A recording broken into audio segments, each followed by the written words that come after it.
Trend हो रहा है चेंज, जो एंकर्स हैं नए टैक्सीडो पहन के शो करते हैं, हैरट से शॉपिंग करते हैं। बहुत से देखो मेरे दोस्त हैरट पे शॉपिंग कितनी बड़ी बात आपने की है। मैं लंदन जाने से पहले 2 दफ़ा अब सोच रहा हूँ कि टिकट मैं कैसे खरीदूँ, इकोनॉमी क्लास का, नॉट द फर्स्ट क्लास। ये सारे वाक़यात जो मैं आपसे शेयर कर रहा हूँ ये पिछले सालों की पैदावार है। मतलब कि आपने सहाफ़त में कुछ भी नहीं कमाया? मैंने कमाया, मैंने कमाया लोगों की दुश्मनियाँ, लोगों की गालियाँ और नहीं आपको बहुत अच्छा मुसलसल मैं गालियाँ रोज़ हासिल करता हूँ। अभी मैं यहाँ पे लिखूँ ना कि बिस्मिल्लाहिर्रहमानिर्रहीम, 5 मिनट में जवाब आएगा, फलाने होने आया, याद आई बिस्मिल्लाहिर्रहमानिर्रहीम, अच्छा ये तो तबाही कर दी है, मतलब जिंदगी अगर आपने दुश्मनियां भी खरीदी हैं या आपने गालियां भी या समथिंग कुछ भी तो पैसे थे बटड़े से फिर नहीं काश मेरी मैनेजर तेरी भी खातून होती। आहो यार जिस तरह आपने कहा ये मतलब था इज्जत है। देखिए पढ़ता भी हूँ सुनता भी। तो जो हालात आप बता रहे हैं 5 सालों में हुए, फिर उसका हम तो चाहते हैं कि अल्लाह करे आपको अल्लाह ताला बहुत नवाजे, खुशी के साथ कहिए। मैं बड़ा खुश हूँ, हमें अच्छा नहीं लगा, मैं बड़ा खुश क्यों? अल्लाह तबारक तआला ने मुझे वाइफ बहुत अच्छी दी, माशाअल्लाह। उसमें लालच नहीं था, उसमें तमा नहीं थी, उसमें मुकाबला नहीं था, ठीक है, जिसकी वजह से मैं करप्शन के करीब फिरता जागता मैं रहता हुआ खवातीन मजबूर करती है। नहीं ये होता है। आप यकीन करें कि मेरे वो बहुत सी खवातीन करती हैं, एक खातून नहीं करती। इस पर चौहान साहब आप भी मैं चाहूंगी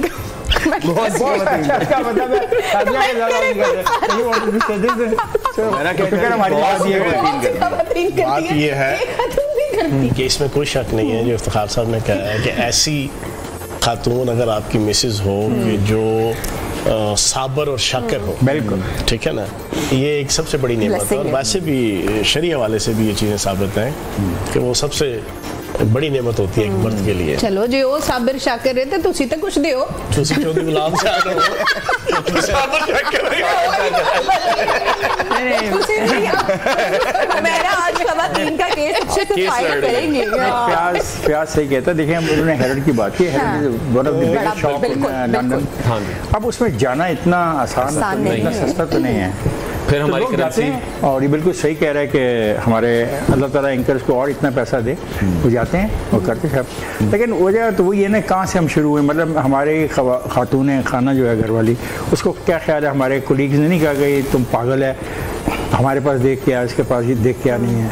तो ये तो हुई बात। माशाल्लाह आई बिन ग्रेटफुल टू ऑलमाइटी अल्लाह, बच्चे दिए हैं, बड़े अच्छे दिए हैं, अच्छी तालीम हासिल की है, बाहर से तालीम हासिल करके आए हैं, अपना घर है, अपनी गाड़ी है, अपनी जिंदगी अपने मजे से गुजार रहा हूँ। जबरदस्त। ये जो 5-7 साल में चेंजेस आए हैं, फिर आप क्या समझते हैं, फिर कौन रिस्पॉन्सिबल मेरा ख्याल है ये मसनूई है, ये ज्यादा अर्सा सस्टेन नहीं कर पाएंगे। अगर ये चीजें सस्टेन करेंगी तो ये सोसाइटी तबाह और बर्बाद हो जाएगी काफी हद तक हमारी। क्या आप पूछ लीजिए, प्यार से भी पूछिए, इसमें ये सस्टेन नहीं कर सकते। बुनियादी तौर पे अब थोड़ी सी खुश गुफ्तगू हो जाएगी, लेकिन ये हकीकत है कि पाकिस्तान के साथ एक बड़ा प्री प्लान्ड खिलवाड़ हुआ है।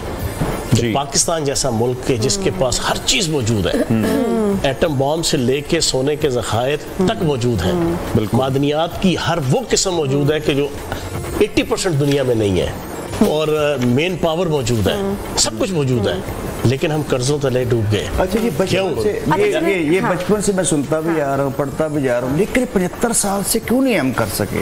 मैं एक बात याद रखना, एक मिनट ठहरो, इसको मैं जवाब दूँ। क्या इतनी यूनिवर्सिटियाँ आज से 20-30 साल पहले थी? नहीं। इतने हॉस्पिटल थे? नहीं। इतनी सड़कें थी? नहीं। तो फिर कुछ तो हमने हासिल किया, ऐसा मत कहो कि हमने कुछ भी नहीं किया। हाँ, इंसानी तौर पे इन पर्सनली लोगों को इतना पैसा नहीं मिला, और उसकी वजह यह है कि हमारी पॉलिसीज जो हैं वो रोजगार के वो जराए पैदा नहीं कर सकी जहाँ पे हम लोगों को ज्यादा अकोमोडेट कर सकते थे। ये हमारे से कोताही हुई है, बिल्कुल सही, इसमें हम सब बराबर के शरीक हैं, सारे। तो और ये जो हमने ईद का थोड़ा सा मौका है, तो मैं चाहूंगी कि जरा गुफ्तगू थोड़ी लाइट गुफ्तगू हो जाएगी। अगर लाइट को खाना मिल जाता, एक सर की बात को मैं बड़ा करती हूँ, सर की बात को एक को मैं बात को बड़ा करना चाहूंगी। जैसे सर ने कहा कि ज़खायर हैं सोने के, पता नहीं किस किस के ज़खायर हैं, वो ज़खायर हमें तो पता नहीं चला कि वो ज़खायर किधर है, हमें तो सिर्फ कर्जे का ही पता चला कि खजाना खाली हो गया और हमने खजाना भर लिया। ना हमें ये पता कि वो खजाना किथे वे, ना असी कदी ओदी शक्ल देखी, कौन ओनू ले गया, कौन ओदे पैसे रखदा सी। जब वो दरियाफ्त खाली हो रहा तो वो जब वो दरियाफ्त होता है उससे पहले बेच दिया जाता है, वो आगे बेच दिया जाता है। हमारा ये जिस मुल्क में 2 करोड़ की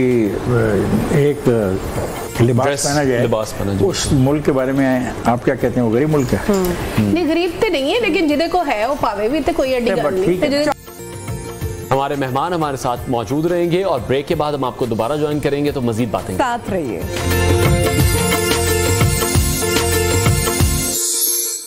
तो नाज़रीन, हमारे मेहमान हमारे साथ सेट पर मौजूद हैं, ईद हमारे साथ सेलिब्रेट करें, तो मजीद गपशप हमारे मेहमानों के साथ करते हैं। आपने अपनी बेगम को सबसे महंगा तोहफा आज तक क्या दिया, याद है आपको? देखो, मैं बहुत ज्यादा महंगे रहन सहन को मैं पसंद नहीं करता। उसी बात है कि मैं आपको सच्ची बात बताऊं, अब ये बहुत बड़ी बात करने लगा हूं, लेकिन ये हकीकत है। इधर आ, 2 करोड़ का लिबास पहनना मेरी नजरों में कुफर है। और शादियों का जो ट्रेंड है हमारे यहाँ, जिस तरीके से जिस तरह से हम शादियां हमारे यहाँ होती हैं, 1 कनाल से ज्यादा के घर में रहना मेरी नजर में कुफर है। जब आप 3 घर वाले हो, 2 घर वाले हो, ये चीजें मैं इसको बहुत ज्यादा हार्ड ना लीजिएगा, मैं अपना कंसेप्ट दे रहा हूँ, लेकिन मॉडेस्ट लाइफ पसंद करो, मॉडेस्ट पसंद करते हैं। जितना आपका स्टैंडर्ड है ना, जितना आपका स्टैंडर्ड है ना, आपका फाइनेंशियल, उससे भी नीचे रहो। राइट, ठीक है, उसमें आप आसान रहते हो। मैं अपना आपको सच्ची बात बताऊं, मैं डेली बेसिस पे छाबड़ी वाले पे, रेडी वाले पे बैठ के मैं खाना भी खा लूंगा, नाश्ता भी कर लूंगा, अवामी अंदाज में रहूंगा। मुझे प्रॉब्लम नहीं होती कि मेरे पास अगर एज अ मिनिस्टर स्कॉट थी, गार्ड थे, चले गए, क्या हुआ? जब होते थे उस वक्त भी मैं जनाब गली मोहल्लों में सीधे घूमता था। महंगी महंगी घड़ियां पहनी होती है, जूते लाखों के महंगे पहने होते हैं, पकड़े में तो लाखों के, और उनकी जो बेगमात है वो भी उसी तरीके से हम फैशन देख रहे होते हैं, ब्रांडेड बैग्स होते हैं। अपना होगा, लेकिन इफ्तिखार साहब की मुझे एक चीज पसंद आई। लास्ट टाइम मैंने आज से 1-2 साल पहले इधर ही महफिल करवाया था, इफ्तिखार साहब की यही चीजें थी कि जनाब मुझे कोई शौक नहीं है इस तरह की चीज़ों का। बंदे को मॉडेस्ट लाइफ बसर करनी चाहिए, अपने रहन सहन के हवाले से शो ऑफ बिल्कुल नहीं करना चाहिए, बिल्कुल भी नहीं। अगर आपका असली शौक ही है ना, तो अपने आप को शो करो 30, 35 या 40 का बस। अच्छा मलकू, शोबिस की अगर हम बात करें तो शोबिस में तो थोड़ा सा शो ऑफ, थोड़ा सा नहीं, मतलब काफी आई एम श्योर आप होता भी और शायद करना भी पड़ता बहुत है। ज्यादा। आपका मिजाज किस तरीके से है? देखिए, मजबूरी होती है हमारी, लेकिन जैसे अभी हुमैरा कहती है, हमारा रेंटेड ज्यादा होता है। हाँ। रेंट पे ज्यादा हम चल रहे होते हैं। अच्छा, लेकिन मेरा ये मानना है कि अगर आपको अल्लाह ताला ने नवाजा हुआ है और आपको खुदा ने दिया हुआ है, तो वो नजर भी आना चाहिए। मैंने ऐसे ऐसे लोग भी देखे हैं जो ट्रिलियनियर हैं, मिलियनियर, मतलब इतना अल्लाह ने उनको नवाजा हुआ है कि जिसकी कोई इंतहा ही नहीं है, लेकिन उनके पहनावे से, उनके खाने से, या उनकी बातों से, या उनकी, वो हर वक्त ऐसे लगेंगे कि जैसे ये उजड़े पुजड़े बैठे हुए हैं, इनका कुछ भी नहीं है। लेकिन अगर अल्लाह ने आपको नवाजा हुआ है, अल्लाह ने आपको दिया हुआ है, और खुदा ने आपको क्यों दिया, अगर आपने उसको एंजॉय भी नहीं करना, तो उस दिए हुए को आप एंजॉय नहीं कर रहे। कि ये भी मौला अली अलैहिस्सलाम का फरमान है कि मैं हैरान हूँ उन लोगों पे जिन्होंने जिंदगी तो गरीबों वाली गुजारनी है, जिनको अल्लाह ने अता किया है, और वो जिंदगी गरीबों वाली गुजार के जा रहे हैं, और हिसाब जो है वो अमीरों वाला उन्होंने देना। तो अगर आप जैसे सर हैं, जब अल्लाह ताला ने इनको नवाजा था, जब प्रोटोकॉल थे, जब सारा कुछ था, और अगर उन्होंने उस टाइम उस अल्लाह की नेमत को, ये भी एक ब्लेसिंग ही होती है, अल्लाह ताला जब आपको किसी मनसब पे बिठाता है, जब आपको अल्लाह ताला कुछ अल्लाह की नेमतें अता करता है, और आप उन नेमतों को मतलब बिल्कुल भी इंजॉय नहीं करते, या आप समझते हैं कि ये बिल्कुल बेकार चीजें हैं, तो फिर ये भी अल्लाह की नाराजगी है। वैसे एक चीज बताऊं, तो थोड़ा सा इंजॉय भी करना चाहिए, ये जरूरी नहीं है कि आप इस हवाले से ठीक है हमारा की जो बात है ना, इस हवाले से ठीक है कि ये शरी नुक्ता मैं आपके सामने रख रहा हूँ। इफ्तिखार साहब, ये शरीयत का एक नुक्ता आपके सामने रख रहा हूँ कि जो अपने ऊपर और बीवी बच्चों के ऊपर जो है माल लगेगा, उसका हिसाब नहीं था। बिल्कुल, और वो सदके में उसका हिसाब नहीं है। ये बीवियां सारी पूछेगा, इसलिए महंगा तोहफा नहीं आपने बताया, बीवियां सारी सुन रही है, महंगा तोहफा नहीं बताया। अपने घर में अपने ऊपर लगाना चाहिए, लेकिन 2-2 करोड़ देने कम से कम। कुछ लोग ऐसे हैं वो भी ज्यादती करते हैं कि घर की औरतों पे कम लगाते हैं, बाहर की औरतों पे ज्यादा लगाते हैं। ये बल्कि अपना ये भी कर दी मुर्गी भाई मेरी बीवी को पता है कि कख नहीं लांदा भाई का फयाज साहब, अभी आजकल एक सबसे बड़ी जो बहस है पाकिस्तान में वो ये है कि इलेक्शन कब होंगे नहीं होंगे। और इलेक्शन के साथ साथ एक और सवाल भी है जो बार बार होता है, बड़े शोज पर होता है कि इलेक्शन पहले होंगे या शेख रशीद की शादी पहले होगी, कोई ईद की भी बात कर ले। शेख रशीद साहब की शादी देखें, क्यूरियोसिटी है। अब यहाँ हम दो बंदे बैठे हैं, मुझे 44 साल एज अ सियासी कारकुन हो गए हैं, हालांकि आपको मैं शक्ल से और जेस्चर से बहुत कम नजर लगता होगा, और इतना ही जनाब, क्योंकि मैं 7वीं जमात से जो है पॉलिटिकल वर्कर हूँ, ठीक है ना जी। और इफ्तिखार साहब का सियासत सहाफत के हवाले से आज आपको मैं ब्रेक कर दूं, पहले भी मैं 2 दफा कर चुका हूँ। शेख रशीद साहब की शादी हुई है। अच्छा ब्रेकिंग न्यूज़। एक मिनट आप सुन रहे हैं। अच्छा, शहनाज बेगम बाराकऊ की थी। अच्छा, ये आप हर शो में फिर आके क्यों बता रहे हैं? पूछने तो कर दे ना, कानून के लिए क्या है पूछो। ये पूछते हैं, आपको क्या जाने की जरूरत है, पूछेंगे इलेक्शन कब होंगे, शेख रशीद की शादी होगी, तो मैं पिंडी वाला, मेरी सारी जिंदगी पिंडी की सियासत में गुजरी है, तो मैं तो आपको इन्फॉर्मेशन इतनी ड्राई बातें हो रही थी। अच्छा सुना है, शानू बेगम नाम था उनका। शानू, ये बात है 91-92। हबीब वहाबुल खैरी बड़े मशहूर वकील होते थे, इफ्तिखार साहब जानते हैं, और बहुत जिस चीज के पीछे पड़ जाते थे उसकी खाल की बाल उतार के जाना रहते थे। उन्होंने वो दरियाफ्त किया, वो उनके एंटी थे पिंडी में। अच्छा, शेख रशीद साहब के, उन्होंने उसको अनाउंस करके उसको ले आए मैदान में कि यार, वो कहती थी मुझे मानो कि मैं आपकी बीवी हूँ। शेख साहब ने तलाक दे दी थी, ठीक है ना जी। उसने किया मुजाहरा, उस वक्त 91-92 में बाराकऊ से मुजाहरा चला, फैजाबाद क्रॉस करके लियाकत बाग तक आया शानू बेगम का। तो इस वजह से ये वाला सवाल मत पूछा करोगे, शादी पे तो ये सवाल चौहान साहब की मेमोरी दाद देनी चाहिए, सारी गल्लां याद उन्होंने और बता भी देते हैं। जो हमारे सिंगर्स हैं उन दोनों से मैं एक सवाल जानना चाहूंगा। आजकल एक बड़े बहुत सिंगिंग सेंसेशन बन चुके हैं, यूके में होते हैं, चाहत फतेह अली खान। अल्लाह दबास माफ कर दो। क्या उनके लिए क्या मैसेज है मलकू आपका? भाई छोड़ एंटरटेन कर रहे हैं लोगों को, मुस्कुरा रहे हैं अगर लोग उनकी वजह से, तो यार बहुत तारीफ तक कल में कह दे, क्यों कह दे भाई, यार एंटरटेनमेंट दिन देना। ये देखो ना, प्रोफेशनल जेलसी आ गई है अभी। मैंने पिछली दफा सुनाया था ना, एक वाकया शुरू हो गया, पिछली दफा मैंने सुनाया था ना एक वाकया, याद है ना? हां जी। खान साहब दोबारा मुझे एक दोस्त मिला, उसने कहा कि मैं चाहत अली खान का बड़ा शुक्रगुजार हूँ और एहसानमंद हूँ। मैंने पूछा क्यों? कहते यार, मेरे वालिद साहब को सख्त फालिज था और वो बिस्तर से उठ नहीं सकते थे। उन्होंने चाहत अली खान का जनाब सामने टीवी पे जो है कोई यूट्यूब पे उसकी कोई गाना या एक्टिविटी लगी हुई थी, वो खुद उठे, उठ के ये ठीक कर दिया उन्होंने। फिर तो बड़े अच्छा, आपने सिंगर ने फिजियोथेरेपिस्ट कैसे? आज ख्याल के इस वाक़े के बाद तो वाकई फिजियोथेरेपिस्ट हुआ, एक माजूर आदमी को उसने अपनी कला से। अच्छा हुमैरा, मुझे बताइएगा कि एक टाइम था पहले कि जो एक्ट्रेसेस की बात करें या सिंगर्स की बात करें, तो सुना था हमेशा कि कभी एक्टर्स या सिंगर्स ये लोग एक दूसरे की खवातीन, क्योंकि राइवलरी इतनी होती है, दोस्त नहीं होते। आप अब समझते हैं कि अभी ट्रेंड चेंज हुआ है, या आप किसको अच्छा सिंगर समझती हैं खवातीन में? आपकी कौन फेवरेट है और दोस्ती किससे ज्यादा है?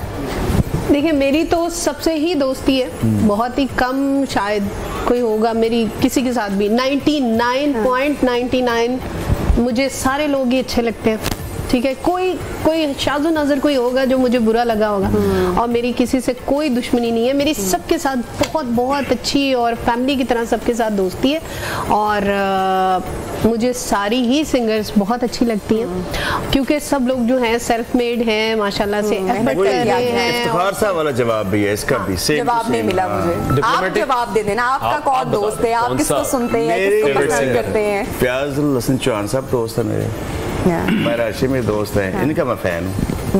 अच्छा ठीक नहीं, हमारी तो मतलब मेरी तो सबके साथ इतनी दोस्ती। हाँ नहीं, सबके साथ दोस्ती। आप बैठे हुए थे, उन्हीं सबका नाम ले लिया। इलेक्शन लड़ रहे हैं, टेंशन न लो। देख लो इलेक्शन लड़ रहे हैं, इलेक्शन देख रहे हैं। मैं कह रहा हूँ हेलो चौहान साहब, इलेक्शन लड़ रहे हैं मैं। ठीक है। मलकू, कभी वैसे ऐसा हुआ आपको आपके सेंस ऑफ ह्यूमर की वजह से बाद में कभी यार नहीं, अच्छा मैं नहीं कभी ऐसा हुआ? मैं सच बता रहा हूँ, लेकिन ये मेरे दोस्त है ना, हमारा बेस्ट बडी है, तो फैमिली से भी ज्यादा जो है ना। लेकिन कभी ऐसा होता है ना, लोग आजकल भाई माइंड कर जाते हैं, कभी बहुत सीरियस हूँ लाइफ में, क्योंकि मैं सिर्फ दोस्तों के साथ होता हूँ। चौहान साहब मेरे दोस्त है, मेरी बेस्ट बडी है, तो इसलिए इनसे होता है। चौहान साहब आपकी खामोशी की क्या वजह है? चुप रहे हैं जब आपने कहा आपके दोस्त हैं। मैं सुन रहा हूँ माशाल्लाह, अल्लाह पाक के करम से जो है ना 3 सेलिब्रिटीज हैं, 3 नहीं 4 सेलिब्रिटीज हैं, ये तो आप ना कहें। एक जो है वो सहाफत के इंतहाई senior, no doubt, no doubt. एक मलकू साहब है, आजकल उनकी हिस्से शरारत ज्यादा फड़की हुई है और जो तो मैं आया कुछ ज्यादा ही फड़की हुई है। ठीक है, पहले बड़े नॉर्मल बैठे थे, तो एंजॉय कर रहा हूँ। ठीक है, ठीक है। बाकी हुमैरा अरशद साहिबा, मैं 6 महीने वही बात के वज़ीर सकाफत रहा हूँ, मैं इनको देखा हुआ माशाल्लाह, बड़ी कॉम्पिटेंट, ठीक है, पाकिस्तान का असासा है गुलकारी के मैदान में। और इन 6 महीनों में जब कभी भी हमने जनाब शोबिज़ को और इनके फ़न को प्रमोट करने के हवाले से कोई पॉलिसी बनाने का हम रखते थे, तो इनको हम इनवाइट करते थे और इनकी बड़ी इंटेंशन होती थी और बड़ी पार्टिसिपेशन होती थी ना हर उसमें। ठीक है, तो हम सुन रहे हैं जनाब। हमारे मेहमान हमारे साथ मौजूद रहेंगे और ब्रेक के बाद हम आपको दोबारा ज्वाइन करेंगे, तो मजीद बातें साथ रहिए।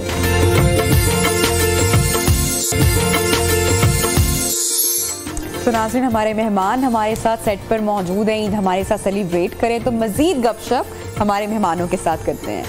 वाकई गुस्से वाले हैं, ये इमेज परसेप्शन मैं चाहूंगी आप खुद जरा सबको लाइन पे कॉल में लेते हैं, शो में तो डर रहे होते हैं।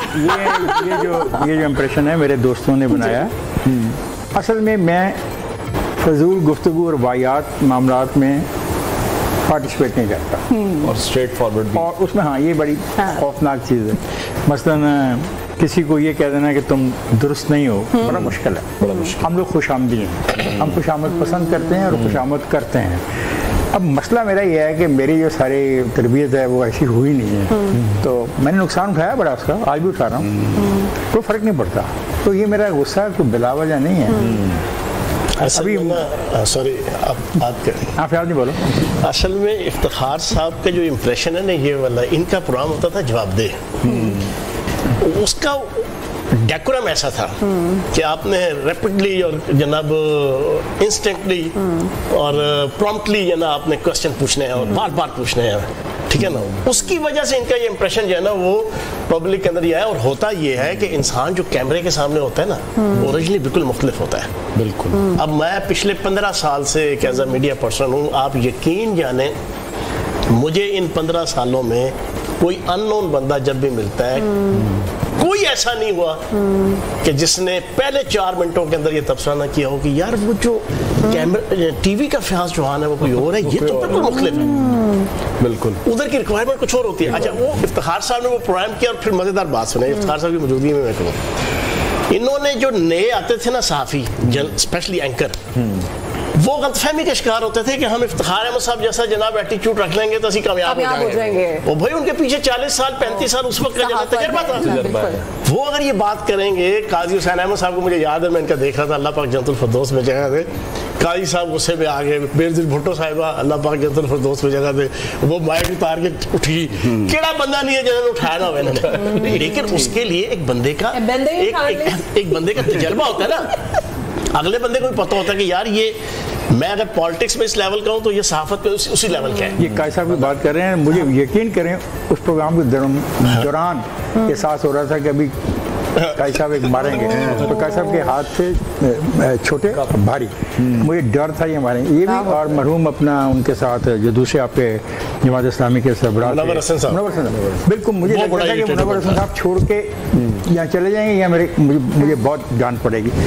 असल में बात ये, मैं गुस्से वाला हूँ ये मुझे मान लेना चाहिए, और मैं उलझ जाता हूँ जब मैं देखता हूँ लोग ऐसी बातें कर रहे हैं जिनका वजूद ही नहीं है। जनरलाइज चीज़ों से मैं बहुत चिढ़ता हूँ। हम सब चोर हैं भाई, को बताएं तो उसी चोरी की नोयत क्या है, ये बात नहीं करेंगे। हम सब मुखालफिन को कहते हैं वो अच्छे नहीं हैं, बुरे हैं, ऐसी सी बातें जब होती हैं फिर आदमी को दुख होता है, यार क्या तुम जनरलाइजेशन कर रहे हो। वो जिस तरह फयाज ने कहा है, वो प्रोग्राम जवाब दे was very very difficult program in Pakistan. और ये सही कह रहा है, अब मैं बात करता, अभी पिछले दिनों मैं डॉक्टर इसरार साहब का प्रोग्राम खुद देख रहा था और मैं हैरान था कि डॉक्टर इसरार साहब के साथ ये प्रोग्राम मैंने कर लिया, बिकॉज डॉक्टर साहब कोई छोटी चीज़ नहीं थी, बहुत बड़े आलम थे, बहुत बड़ा नाम, बहुत बड़ा नाम। और उनके साथ अपने सिंह उड़ा लेना और फिर सिंह को आराम से निकालना, यानी मुशर्रफ का, प्रेसिडेंट मुशर्रफ अल्लाह ताला उनकी बख्शिश करे, उनके साथ भी मेरा प्रोग्राम, मुझे एक तो मेरे पे दबाव बहुत था क्योंकि बेनज़ीर मेरे प्रोग्राम से उठ के चली गई जी। मुझे दबाव था कि अगर मैंने थोड़ा से भी हल्का खेला तो लोग कहेंगे यार ये 2 टके का साथी है, अब ये गया ना हुक्मरान के सामने, सदर के सामने, तो लग पता जाएगा कि कितना कुछ साथी है। तो ये प्रेशर हमारे पे बहुत था, पूरी मेरी टीम पर। तो God has been so kind. अपनी लाइफ में कम से कम 7 जूनियर एंकर्स को ना ऑल लाइफ मैंने ये कह के डांटा कि इफ्तिखार अहमद बनने की कोशिश मत करो, उसके पीछे तजर्बा बंदे का तजर्बा। क्या बात है। अच्छा जी, ईद के मौके पर अब इफ्तिखार साहब से मैं एक मैसेज जरूर लेना चाहेंगे कि वो हमारे देखने वालों को क्या पैगाम देना चाहते हैं, ईद कुर्बान है जी इफ्तिखार साहब। मेरा मैसेज ये है कि अल्लाह ताला आपको खुशियाँ दे, आपकी नेक ख्वाहिशात को पूरा करे, हासदों के हसद से बचाए, शर पसंदों के शर से बचाए और आपको ये हौसला दे कि आप सच बात कह सकें, आप जहाँ कहीं भी हैं। बहुत खूब। और आपको ईद की मुबारक हो। चौहान साहब, मेरी तरफ से और न्यूज़ चैनल की तरफ से 24 करोड़ पाकिस्तानियों को और पूरी उम्मत मुस्लिमा को ईद मुबारक। और इस बात का अज़म कि सियासत से लेके मज़हब तक हर फील्ड में हर किस्म की इंतहा पसंदी से गुरेज करें, क्योंकि वो पाकिस्तान के लिए ज़हर कातिल है। बहुत खूब। और इतने प्यारे और खूबसूरत पैगामात के साथ अब हम आपसे इजाजत चाहेंगे। अच्छा सा ईद का दिन बिल्कुल स्पेंड कीजिएगा। हमारे मेहमानों का बहुत शुक्रिया कि आप लोगों ने हमें प्रोग्राम में ज्वाइन किया। बिल्कुल। और अब हम गाना सुनना चाहेंगे मलकू से। Welcome back and good morning once again. और जिन लोगों ने अभी अभी ज्वाइन किया है उनको एक बार फिर से हमारी तरफ से बहुत बहुत ईद मुबारक हो। तो एक बहुत ही खास मेहमान ने प्रोग्राम के सिलसिले में हमें ज्वाइन किया है, बहुत ही खास है हमारे लिए। जिसके बाद शायद हमें बोलने का मौका ना मिल सके। बड़ी अच्छी गुफ्तगू करते हैं और जब बात करते हैं तो मेरे ख्याल से सुनने का दिल करता है, उन्हें बार बार सुनने का दिल करता है। डॉक्टर उमर आदिल ने हमें ज्वाइन किया है, उनसे जानेंगे उनकी ईद की रूटीन क्या रहती है, कैसे इतने फिट हैं। सबसे पहले ईद मुबारक। और कैसे डॉक्टर साहब इतने फिट रहते हैं जब भी हम आपसे मिलते हैं? मैंने सोचा था कि मैं भी आज डॉक्टर साहब से पूछूंगी। डॉक्टर साहब आप देख बात तो ये है कि अगर सवाल खत्म होगा तो कोई जवाब की नौबत आएगी। और दूजी गल मेरा तो मामला ओवे जिथे बह जावा उथे लोग खिलाफ हो जाते हैं। खुदा दी कसम यह कहता है अगर वो बोलना शुरू कर देंगे तो हमें बोलने की जरूरत पेश नहीं आएगी। यकीन करो 52 हफ्ते 5 दिन हर हफ्ते पूरा साल बोलना है। एक दिन मैनू बुला लिया मलकू इन्होंने ईद वाले दिन ईद का चंद समझ के ते उदन भी मेरा बोलना नहीं चलिया जा रहा। मैं की करा, मैं टेप ला लवा की करा, मैंने दसो। खुदा दी कसम इन्होंने ढिड नहीं भरदा बोल बोल के। खुदा दी कसम तुझे और कीता भाई सिंगर जो है वो बेचारे बड़े अच्छे हैं, फरमाइश करनी पड़ती है कोई गाना सुनाएंगे फिर कितने जाके नखरा करके गाना होता है। ये जो मॉर्निंग शो होस्ट है ना इन्होंने तो डकना पैंदा है, बंद करना पैंदा है कि बस हो गई बहुत हो गई। हम बेचारे इतने कम गो होस्ट है हम तो। और नबिया तुम्हारी बात और है, नबिया तुम्हारी बात और है, तुम मेरी अपनी बच्ची हो। पहली बात है कि और दूसरी बात ये है कि यकीन कीजिए कि मेरी उम्र पे आके जो बच्चियां हमारे साथ काम करती हैं हमारे दिल में उनके लिए इस कदर मोहब्बत और एक प्रोटेक्शन है। और ये बात कभी नहीं कोई करता कि पाकिस्तानी टेलीविजन के ऊपर 2 होस्ट का आपस में क्या मामला होता है। हम लोग वैसे तो बाहर लगते हैं कि बहुत छेड़खानी कर रहे हैं, लेकिन मर्द की शान ये है कि जो औरत उसके साथ काम कर रही है वो उसकी मौजूदगी में महफूज और बेइंतहा मोतबर महसूस करे। हाँ, लेकिन जहां तक मुंडिया का ताल्लुक है उन्होंने दी ऐसी दी तैसी की ख्याल है। बिल्कुल। अच्छा जी मेरे नाल बैठी है, देखो मेरी बात सुन, मेरी बड़ी ही प्यारी दोस्त हुमैरा है। और हुमैरा और मैं बरस पहले से एक दूसरे को जानते हैं। और मैं तो हुमैरा दा उदन फैन होया सा जिदन इन्हें अनारकली दा गाना गाया सी सदा होते प्यार की। वाकई मुझे भी अच्छा मैं समझा कह रहे कि मैं छोटा जैसे सुना जाने दे। मेरा मामला मलकू मैं तेन दसा मेरा मामला है वे मैं कभी छोटा सा ही नहीं। और तेन पता है मैं इतना पुराना वा कि खुदाइयां से निकलिया सा। ए जरा मोहम्मद का टीला नहीं है ए दे नाल ही मेरा टीला सी जिदे चुम कढ़िया सी। अच्छा ये गाना ये वैसे ये इतना खूबसूरत गाना। मैं डॉक्टर साहब की मैं ये बात कहना चाहूंगी, आज मैंने अपनी लाइफ में, अपने करियर में पहला ऐसा बंदा देखा जिसने ये बात की है, नहीं तो हर बंदा जो है वो छोटा ही होता है। जो इतने बड़े बड़े लोग भी आपको मिलेंगे ना, कि जो आपके शायद दादे की उम्र के भी होंगे, वो भी आपको यही कहेंगे हम आपके बचपन से फैन। अच्छा, इससे मुझे नहीं समझ आती कि वो चीज हासिल होती है हर वक्त। जी देखिए, बुरा ना मानिए मेरी बात का, आप अपने प्रोग्राम पे कहने की इजाजत है कि नहीं, लेकिन हर दौर में पुरानी शराब ज्यादा कीमती रही है। ऐसा से जिन्हें तुसी विंटेज होंदे जांदे हो उन्ना ਤੁਹਾਡਾ नशा तेज। अच्छा फरमानी मलकू तेरी वजह नाल और मेरा दी वजह नाल मैं सारा प्रोग्राम पंजाबी में कर रहा हूं। हालांकि अनवर खबर जानते हैं कि मेरी बड़ी नफीस है, बड़ी नफीस, मगर भैया बात ये है, अपनी माँ की जबान ईद वाले दिन इतनी याद आती है। मेरे मुल्क की जबान है, मेरे कौमी जबान है। हमें सवाल करने का भी तो मौका नहीं, कोई नहीं मेरा मौका, बड़े से सवाल कर लेंगे। मैंने इसलिए पहले मेरे पास मौका था, मैंने बता दिया था डॉक्टर साहब ने, हमें नहीं बोलने देना। जो मतलब जो आपके जो करीबी लोग हैं या जो आपके सोशल नेटवर्क पे है, जी। वो आपके साथ जो कनेक्ट है वो जानते होंगे कि डॉक्टर साहब की जो फेसबुक पे स्नैप्स जब मैं देखती हूँ, जो मैं वीडियोस देखती हूँ, और खाने की जो दावतें डॉक्टर साहब करते हैं और जिस तरीके से होस्ट करते हैं और जो प्रेजेंटेशन होती है, मेरे मुंह में पानी आ जाता है। तो ईद पर क्या क्या होता होगा? बेशुमार चीजें होती हैं। सबसे पहले तो ये जो कुछ फेसबुक पे नजर आता है, ये उस मौला की करम नवाजी का शुक्रिया। आप यकीन करें, जिस आदमी के घर मेहमान आते हो, जिसके यहाँ कुछ पक्का ना हो, हमें बुला रहे हैं, आपके नहीं बुला रहे हैं, मतलब हम देख के खुश हो गए। डॉक्टर साहब आपने मुझे तेरे राइवल और की नहीं पता। मेरा बेस्ट फ्रेंड है। कौन? मेरा राइवल। अच्छा अच्छा, वैसे हो नवे राइवल भी आ गए। ये मेरी गाल सुन, पता बात क्या है, मैं आपको कर सकता हूँ। हम पाकिस्तान के मुतालिक बड़े फिक्रमंद रहते हैं, हमारी सनतें खराब हो रही हैं, हम नई मिले नहीं लगा रहे, बिजली कम है।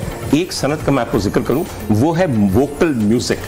खुदा की कसम, मैंने पिछले 30 साल में अपने सिंगर्स को अरबपति बनते देखा है। बहुत मेहनत उन्हें की है, ये मत कहिए कि बहुत मेहनत का पैसा है। अनवर, यकीन कीजिए, किसी दिन मैं अपने यहाँ आपको किसी महफिल पे बुलाऊंगा या आपको लेके चलूंगा, नबिया तुम्हारे लिए बहुत जरूरी है।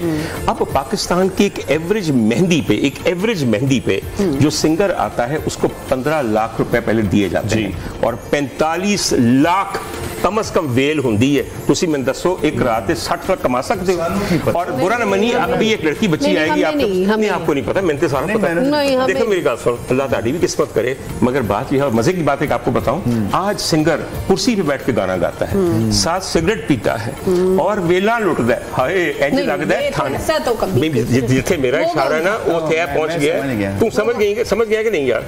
देखो जी, उन्होंने बल भी इशारा करना चाहिए। अल्लाह का खास करम है उनके हाल से। भैया बात ये है, म्यूजिक इंडस्ट्री और लाइव म्यूजिक के ऊपर जिस कदर ज्यादा हमारे सिंगर्स को मिल रहा है, कभी अच्छी बात भी करें कि इतना करम है अल्लाह, इतना करम। और साथ ही देखिए, खुशाइन बात यह है कि मैं कुछ अर्सा पहले इंडिया गया था, तो वहाँ पे एक चैनल है बाकायदा पूरा, जिसका नाम है जिंदगी गुलजार है, जिसमें सिर्फ पाकिस्तानी ड्रामे चलते हैं। हम ये बातें नहीं करते, हमें अपने आप को कम करने का, अपने बारे में नेगेटिविटी से निकलना चाहिए। अरे इस कॉम्प्लेक्स से पता नहीं ये कौम कब निकले बाहर। ये बात जिस तरह से आप बता रहे थे कि जो सिंगर्स हैं बहुत पैसा भी कमा रहे हैं आजकल, और बेटा जी उससे ज्यादा इज्जत कमा रहे हैं। पहले जमाने में सिंगर को कहीं बिठाया जाता था, यकीन कीजिए खाना लगता था तो हमारे साजिंदे और सिंगर्स दोनों का था उधर जाके खाना खाओ। जिनका गाना सुन के अब सर धुन रहे हैं उनको अपने साथ मेज पे शामिल नहीं करते। आज सिंगर आता है वीआईपी की तरह, और मुझे तो बड़ी खुशी है। और यकीन कीजिए मेहमाने खुशी, बल्कि अगर तुम शादी से जाओ तो आजकल लाड़े की कोई इज्जत नहीं है, आजकल सिंगर की इज्जत है। बिल्कुल। और एक मैं आपको बात बताऊं, बल्कि आपकी बात भी बिल्कुल सही है, इन लोगों ने हमारी नब्ज पहचान ली है। हमारी नब्ज पता क्या है? बात याद है लाला तावला की। जी बिल्कुल। मुझे कहते हैं पुत्र जिन्हें चोखे पैसे लोगे चोखी इज्जत होगी। आहो, मगर उसके वास्ते चिकनी चोखी मेहनत करोगे, उन्हें चोखे पैसे लगेंगे।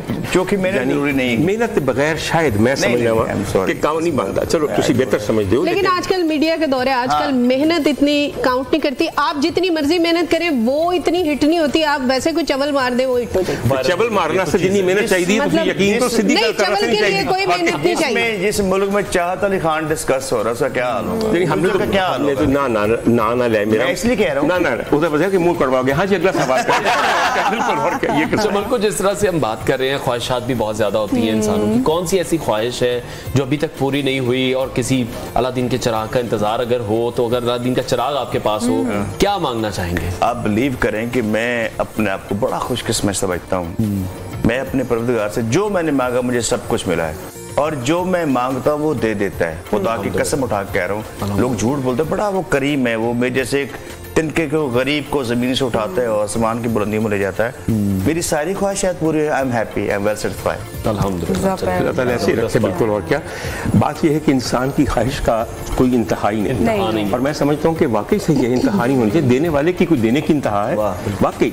और मेरा ख्याल है कि अभी इन्होंने और बहुत कामयाब होना है। आपने जितना मलकू अभी देखा है उसमें मलकू की कई चीजें छुपी हुई हैं। और आप यकीन करें मलकू ने लताबाई मंगेशकर के एक गीत को फ्यूज किया था पंजाबी के साथ। आप यकीन करिए कि इंडिया में अभी तक कोई इस तरह दो गानों को फ्यूज नहीं कर सका और इस कदर कामयाबी से। और गाना भी कोई आजकल का नहीं था, मेरे जमाने का था, यानी कि सारा बानों पे पिक्चराइज हुआ था कि 1952 दी गाल उम्र लग जाए। अच्छा, चूंकि ईद का मौका है और हम अच्छी अच्छी बातें भी कर रहे हैं, सुरीले मेहमान हमारे साथ मौजूद हैं, तो अगर मैं फरमाइश करूँ एंड आई एम श्योर कि हमारे जो देखने वाले हैं वो भी बहुत एंजॉय करेंगे। ट्रैक्स तो हम सुन ही रहे हैं, लेकिन अगर लाइव आप दोनों कुछ हमें सुना दें एक साथ तो आई थिंक ट्रीट हो जाएगी इस मौके पे। हाँ एक साथ नहीं, हम अलग अलग ही। हमारा नाराजगी चल रही है।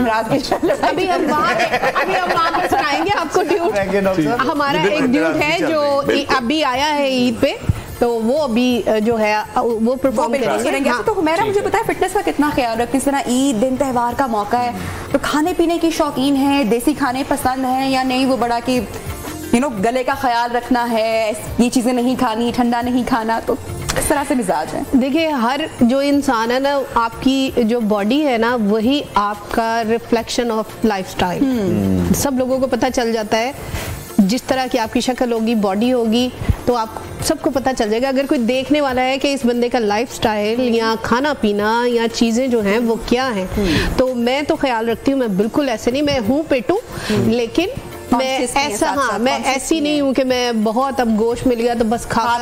मैं ज्यादातर वैसे दाल सब्जियां और इस टाइप की चीजें जो है वो खाती हूँ, लेकिन ऑब्वियसली ये कुर्बानी का गोश्त है, इसको खाना तो वैसे ही सवाब लगाई होती है, वो सब आप सिर्फ चखते हैं या खाते भी हैं? आपको खाने से ज्यादा खिलाने का लुत्फ। क्या बात ये बात अगर आपको समझ आ जाए तो फिर बहुत उम्दा रहता है। फिलॉसफी भी बड़ी खूबसूरत है। दूसरी बात यह है कि मुझे तारीफ करवाने का शौक है। मेरा दिल करता है मैं हांडी पकाई हुए जो ही अंदर लुकमा रख लोग वाह वाह वाह वाह, एक ਇਹਨਾਂ ਨੂੰ ਵਾਵਾ ਮਿਲਦੀ ਹੈ ਸੁਰ ਲਾਉਂਦੇ ਸਾਨੂੰ ਰੋਟੀ ਖਵਾਉਂਦੇ नहीं। तो दूसरी जिले बना रहे थे ना, स्पेशली मैं आपकी रेसिपी देता हूँ, फिश वाली थी मेरी जान। ते फिश किन्ना लोगों ਨੂੰ ਪਕਾਣੀ ਆਂਦੀ? ਅੱਜ ਮੈਨੂੰ ਦੱਸੋ ਕਿ ਦਰਿਆਈ ਰਹੂ ਦਾ ਸਾਲਨ ਪਕਾਣਾ ਸਨਾਨੀਆਂ ਕੋਲ ਬੈਠੀਆਂ ਨੇ, ਤਦੇ ਫਿਰ ਮੈਨੂੰ ਮੱਤ ਦੇਣੀ ਪੈਂਦੀ।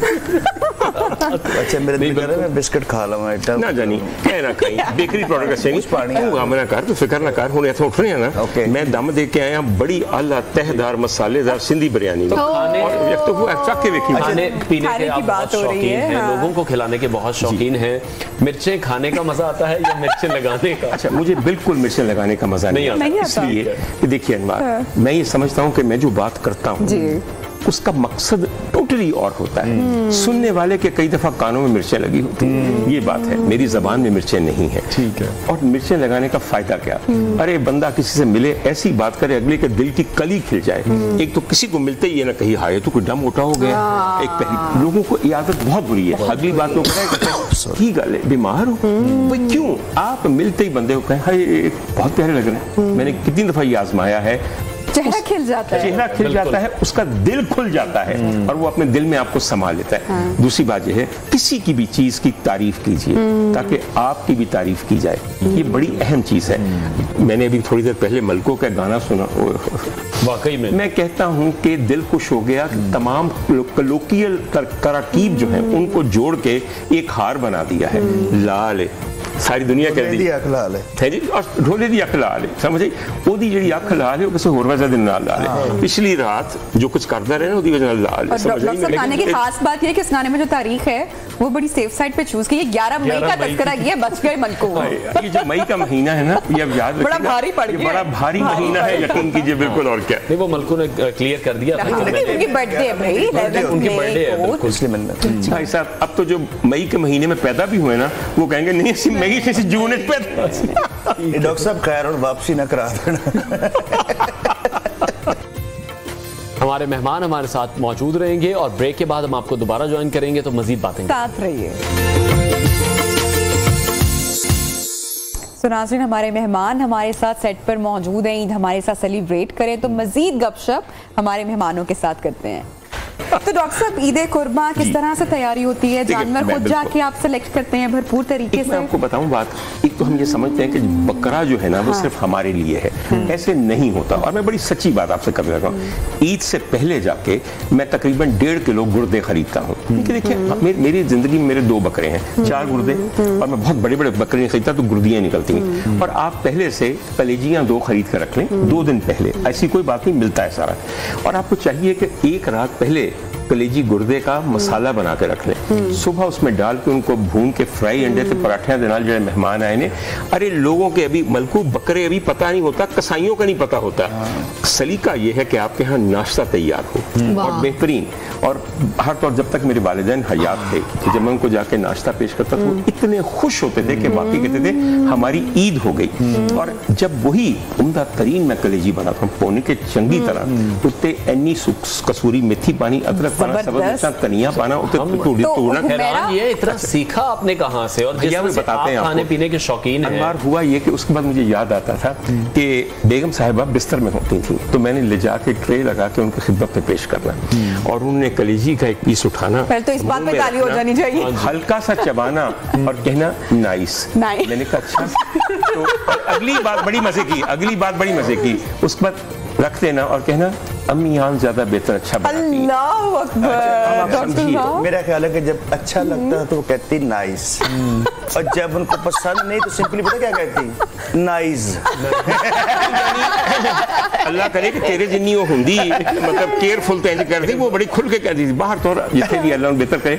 दूसरी बात, आप लोग बार बार पूछें कि ईद मनाने का तरीका, सारा वक्त खाने पे ना लगाते और खुदा के लिए सारा वक्त औरतों को किचन में ना रखें। ये जिसके घर कभी लोग मेरे ही आते हैं, मैं जाता हूँ, जिनके घर जाता हूँ और वो बेगमात सारी इस गर्मी में किचन में लगी होती है और पक रहे।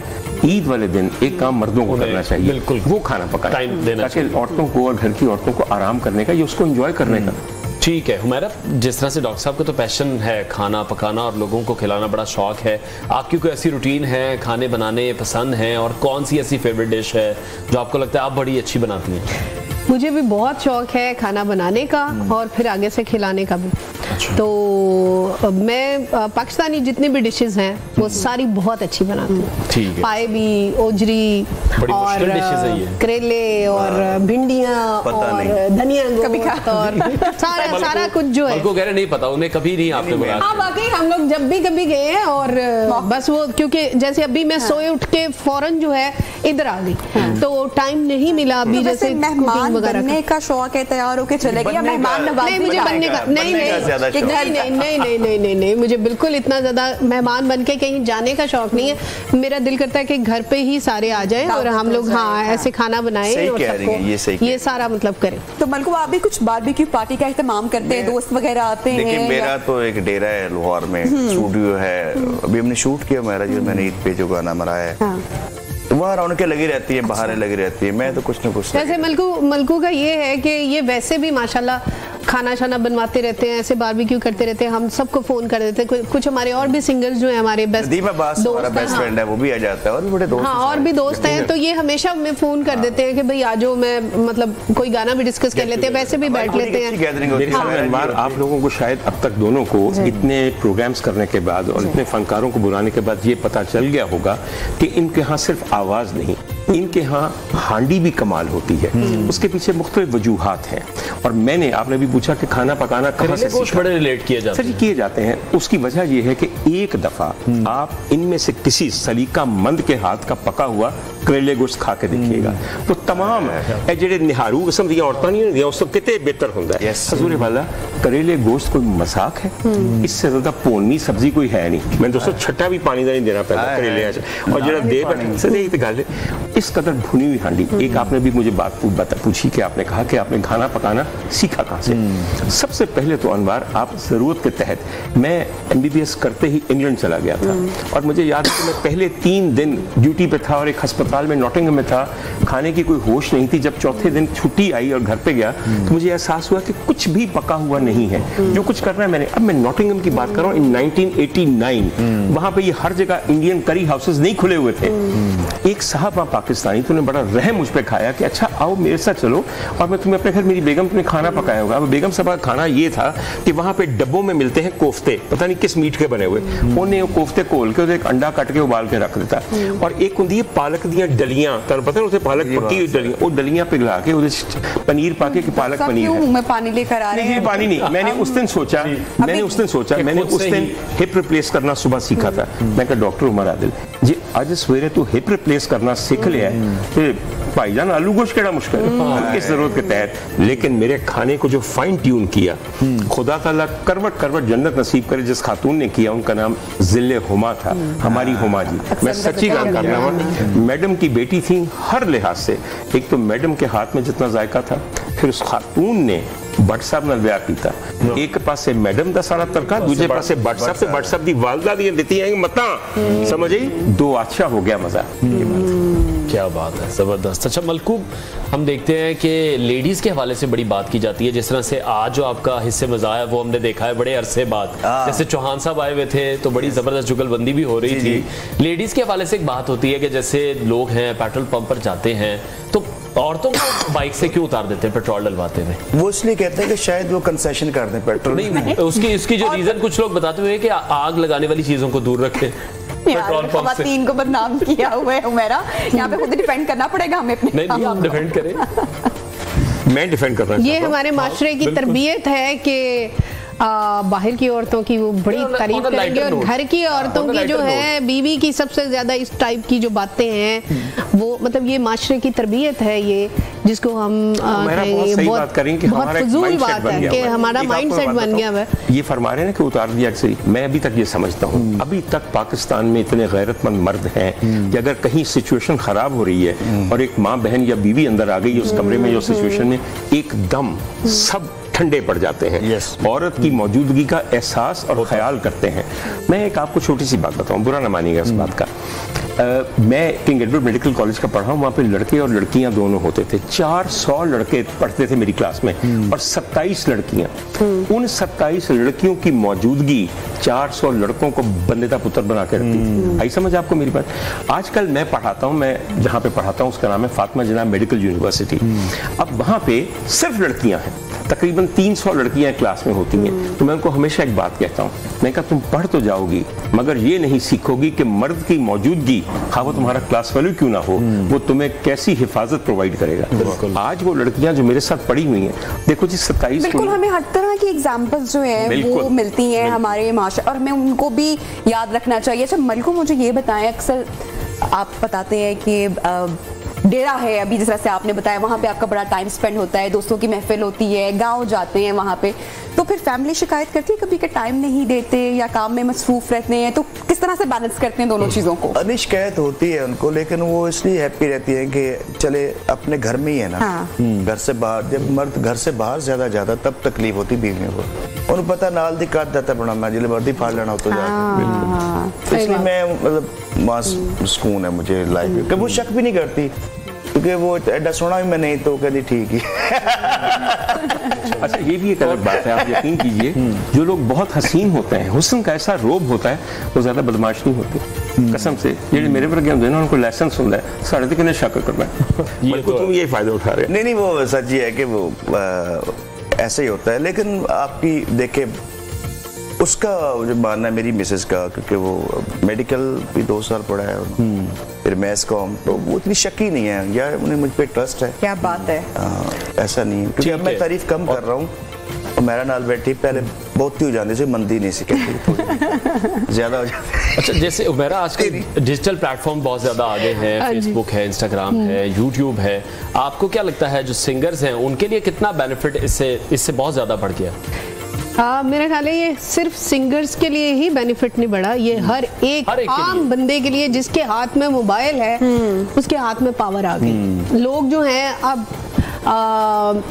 यहाँ से ये डिजिटल जो मीडिया है हमारा टीवी चैनल्स वाला, वहाँ से निकल के जो है सोशल मीडिया पे आ गए और हर बंदे के हाथ में पावर आ गई है।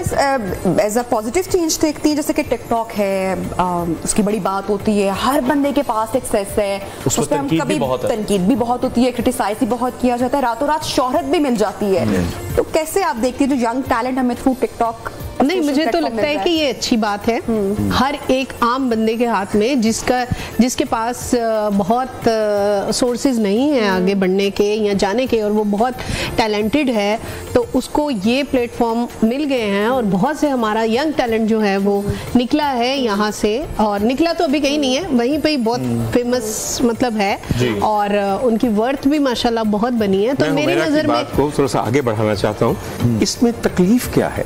मेरी एक बात सुनिए, आप कहते हैं फलाना टिकटॉक बना रहा है, वो तो बना रहा है, उसको शोर मिल रही है। आपने कभी ये सोचा कि एज अ कौम हम में कितनी इनफरादी तन्हाई है, कितनी शख्सी तन्हाई है? आप यकीन कीजिए, लोग जो है वो इसलिए टिकटॉक देखते हैं कि वो उस आदमी या उन तमाम टिकटॉकर्स पर रिलेट करते हैं। वो हर नई टिकटॉक को देखते हैं, वीडियो आते ही उनको साथ ही बेल बज जाती है कि आ गई। हजूर वाला अकेले बैठे हुए लोग गाँव में, मुजाफात में, शहरों में, बड़े बड़े बेडरूम्स के अंदर इन चीज़ों को एडिक्टेड हो गए हैं, एंजॉय करते हैं। ये उनके लिए वो एक्सटेंडेड फैमिली है जो आज फैमिली नहीं मोहब्बत दे सकती। खुदा के लिए हर चीज़, फलाना कामयाब हो गया है, फलाना बड़ा अच्छा है, क्यों, व्हाई नॉट? तो नाज़रीन, गपशप का सिलसिला मेहमानों के साथ जारी। एक छोटी सी ब्रेक लेते हैं, कहीं मत जाइएगा, साथ रहिए। लोगों ने अभी ज्वाइन किया है, उनको एक बार फिर से हमारी तरफ से बहुत बहुत ईद मुबारक हो। अच्छा, जैसे कि हम पिछले टाइम से कंपैरिजन करते हैं, जो हमारा आज से 5-6 साल पहले अगर देखा जाए, या उससे पहले हम अपने बचपन में चले जाएं और अभी देखें हुमैरा, मलकू और आप तीनों से मैं जानना चाहूंगी कि लोग बहुत हम कहते हैं कि हमारे मौशी बहरान है, पॉलिटिकल बहरान है, लेकिन हमने तरक्की भी बहुत की है। हमारा जो सिस्टम है बहुत चेंज हुए, अपग्रेड हुए हैं, लेकिन उसके बावजूद हम देखते हैं कि जो एंजाइटी है, स्ट्रेस है, लोग खुश नहीं हैं। इतना कुछ होने के बावजूद ही पहले लोग खुली छतों पर सोते थे, रिवाज था। अब बच्चों के अलग कमरे हैं, एसीज में हैं, हर चीज है, मोबाइल भी है, फिर भी खुश नहीं है। एंजाइटीज बदल गई, एंजाइटीज बदल गई हैं, खुशियां बदल गई हैं। देखिए, हर वक्त इंसान कभी खुश नहीं हो सकता। अभी आपने ना जो बात में थोड़ी सी आपको बताऊं, आप कहते हैं लोग टिकटॉक देखते हैं या फलाने का देखते हैं या फलाने को फॉलो करते हैं। जब मैं छोटा था, ये तकरीबन 1902 की बात है, उस जमाने में मैगजीन्स होते थे। यकीन कीजिए, 1902 और की तुम और पीछे कर रहे हैं, समझे, मैं 20वीं सदी से रहा, तुम पीछे 18वीं कर रहा है, बस मुझे तू ठंड पा ले अपने आप ਨੂੰ मलकू और की पहले वो भी बड़ा खुश हो रहा है 1902 ਤੇ खुदा दी कसम ऐसा खुश होया ਉਹਨੂੰ ਯਕੀਨ ਵੀ ਆ ਗਿਆ ਉਹਦੀ ਮੁਸਕਰਾਹਟ ਵੇਖ ਇੱਥੇ ਤੂੰ फोकस करे कि दंत काट रहा है, देखो फिर पढ़ो इनू। अच्छा, मेरा कहने का मतलब है, तब पता है कि लोग खत लिखते थे मैगजीन्स के अंदर, खवातीन डाइजेस्ट होता था, सब रंग डाइजेस्ट होता था, और वो एडिक्ट थे कि हमारा खत, बाजी सलमा को खत, बाजी मैं आपसे बहुत उदास हूँ बाजी, पता नहीं क्यों इस दुनिया में एक आप ही मेरी मुनीस गम खार है। ये इंसान को चाहिए एक सहारा, you have to understand this. ये बड़ी अहम बात है। आप लोग जो है, आप अपनी फैन फॉलोइंग ना हो तो इस काम करने का फायदा क्या है? जिन्नी तरह तनख्वाह मिलती मैंने पता है चंगी तरह, तो उधर फैन फॉलोइंग हुए। जहां तक अनवार का ताल्लुक है, मैं बता दूं कि बहुत शोहरत याफ्ता है ये, कि इन्फ्लुएंसर हैं बहुत बड़े, और खवातीन को इन्फ्लुएंस करते हैं, इन्फ्लुएंस करते हैं। मुझे बताइए, जो सोशल मीडिया का प्लेटफॉर्म है, इतने सारे प्लेटफॉर्म आ गए हैं, इंस्टाग्राम, ट्विटर, टिकटॉक, अब जो उस पर नहीं है, अब वो स्टार नहीं है, हम उसको स्टार मानते हैं कि जिसके मिलियंस में फॉलोअर्स। ये ट्रेंड है। लेकिन मैं सच बताऊं आपको, ये अब मुझे ये बताएं, अब कल टिकटॉक ऐप बंद हो जाए तो स्टार्स कहाँ गए? स्टार वो जो स्टार्स है, स्टार जो है ना, वो स्टार ना टाइम लगता है उसको बनने के लिए। हम भी यूज करते हैं, हमारी मजबूरी है, लेकिन ये कि अगर आप ऐप है, चाइनीज ऐप है, वो बंद हो जाए तो क्या करेंगे? स्टार्स कहाँ जाएंगे सारे? अच्छा, ऐसी बात बिल्कुल आप सही फरमा रहे हैं। बात यह है कि दिल लगी और दिल लगाने के काम है, दिल लगाए रखिए, भाई बंद हो जाएगा तो कुछ हो शुरू हो जाएगा। दुनिया में एक मैं बताऊं, जो मर्जी आप कर लें, दुनिया कभी रुकी नहीं, आगे ही बढ़ती गई है। नाम बदल गए, मैं बिल्कुल आपकी बात सही, आप समझते हैं। मेरा आपका भी इस पे यही, आप क्या कहेंगे इस पे? किस पे? कि जो डॉक्टर साहब माशाल्लाह इतना बोल रहे हैं, इतना बोलते हैं, मैं खुशी हो गया, मैं बिल्कुल से अपना कम नहीं लग गया। एक मेरी बात सुनिए, बड़ा शुरू करता है कि सारा डॉक्टर साहब सारा जवाब दे रहे हैं। जब तक मैं इस प्रोग्राम में आने का इंतजार कर रहा था, हुमैरा ते फयाज चौहान ने चुप कर रखी सी, ते मुझे मेरे दिल में गुदगुदी हो रही थी, खारिश हो रही थी कि मैं केड़े वेले जावांगा हुमैरा के नाल बैठूंगा। मेरा ख्याल तुसी कोई और प्रोग्राम देख हुमैरा दे अंदर बड़ी बड़ी खूबी है। हुमैरा में एक खास किस्म की जुर्रत है। Humaira is not a meek person कि पीछे आ जाए, किसी से तनकीद करनी है, दबंग अंदाज है। होते हुमैरा थोड़ी सी टोन डाउन हो गई है, एक जमाना सी खतरनाक सी, बिल्कुल नहीं ऐसी कभी भी कोई बात नहीं है। नहीं देखो जी, मेरी बात सुनो, वक्त के नाल बड़ी बेहतर भी हो गई, मान जाओ मेरी बात। हम आपके फैन हैं और आपको सुनना चाहते हैं और आपकी हम तहे दिल से रिस्पेक्ट करते हैं। वो मजाक अपनी जगह पे, आपकी बातों का इतना मजा आ रहा है और आपकी बातें जो हैं वो माशाल्लाह से रिलेट कर रही आखिरी बात नहीं होती, जैसे बहुत सारी जैसे आखिरी बात होती है कि कहंदा है ना कि साडा डेरा है तो साडे ही बड़े डेरे ने। हुमैरा दस इन्हां नूं ਅਸੀਂ ट्रैक्टर ਨੂੰ तेल दे रहे जो किधर मेरी गल सुन, ट्रैक्टर ਨੂੰ तेल ना दईए ते वाही किवें करिए? तेरे मंगर माइक ते बैठ के गाने ते मिक्स करने, असां रोजी कमानी है, कनक लानी है, मुंजी लानी है, ट्रैक्टर ते तेल तो बगैर नहीं लगदी। डॉक्टर साहब, प्रोग्राम की क्लोजिंग से पहले मैं चाहूंगी कि अगर कुछ मैसेज देखने वालों को पैगाम आप मेरे ख्याल में ये बेइंतहा अहम बात है। इसलिए हम जितनी मर्जी यहाँ पे खुशियां मना लें, जितना मर्जी हल्ला गुल्ला कर लें, हम अपनी आंखें इस वक्त अपने मुल्क के हालात से नहीं बंद कर सकते। मेरा पैगाम ये है, ईद के दिन भी कबूलियत के दिन होते हैं और आगे आपको पता है कि अभी हज होके हटा सब कुछ। मैं ये अर्ज करना चाहता हूँ कि मेरा सिर्फ एक ही अपनी कौम के लिए पैगाम है, दिल से और खुलूस से नीयत से ये दुआ कीजिए कि जिसने इस अर्ज़े वतन को लूटा है, जिसने यहाँ की कमाई जो यहाँ लगनी चाहिए कहीं और जमा कर रखी है, जिसने मेरे भूखे बच्चों के मुंह से निवाले छीने हैं, औरतों के सरों से छत छीनी है, खुदा ताला उनको ऐसी सजा दे कि वाकई हमें उसका इंसाफ होता नजर आए।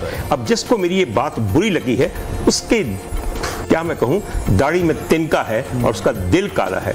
खुदा ताला मेरे मुल्क के दुश्मनों को गारत करे, और दुश्मन सिर्फ वो नहीं है जो सरहद के पार हैं, जो इन्हीं सरहदों के अंदर रह के इस मुल्क को खोखला कर गए हैं। खुदा ताला गारत कर दे उनको जिन्होंने अर्ज़ पाक को लूटा है। मैं वाकई ये दिल से कहना चाहता हूँ। Thank you so much Humaira, आपका आपने आज टाइम निकाला। मलकू, आपने इतने खूबसूरत गाने और best of luck. I am sure कि आपका ये जो गाना लाल है, it's going to be super duper hit, आपके पहले गानों की तरह। डॉक्टर साहब, आपका भी बहुत शुक्रिया। देखिए, मुझसे आपने गाना नहीं सुना, लेकिन चले अगली ईद पे सही इंशाल्लाह। बिल्कुल, और अब हम गाना सुनना चाहेंगे मलकू से और हुमैरा अशरफ से, जो उनका डुएट सॉन्ग है।